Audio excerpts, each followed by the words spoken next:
நில்லு. குழந்தைய தொடாத.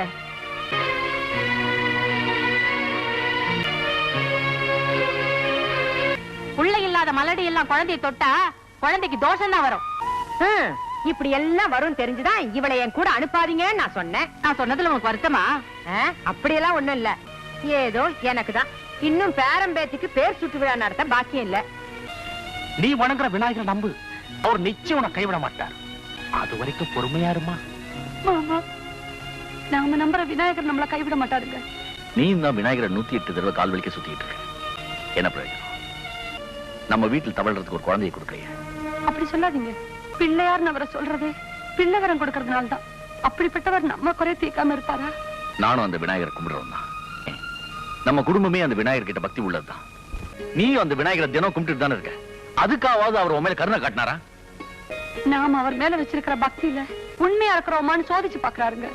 கேட்ட உடனே கொடுத்துட்டா கடவுளுக்கே மதிப்பில்லைங்க. அதனால்தான் நாம பொறுமையா இருக்கிறோமா, அவர் மேல வச்சிருக்கிற பக்தியில உறுதியா இருக்கிறோமான்னு பாக்குறாருங்க. இப்படி அழுகுற குழந்தை பிறக்கலன்றதுக்காக நான் உன்னை வெறுத்துருவேன்னு நினைக்கிறியா? ஒருவேளை நமக்கு குழந்தையே பிறக்கலனாலும் நான் உனக்கு குழந்தை, நீ எனக்கு குழந்தை. ஆமா, அந்த விநாயகரே ஆகாயத்துல இருந்து ஒரு குழந்தைய அவன் மடியில போட்டுற போறாரு. ஆமா,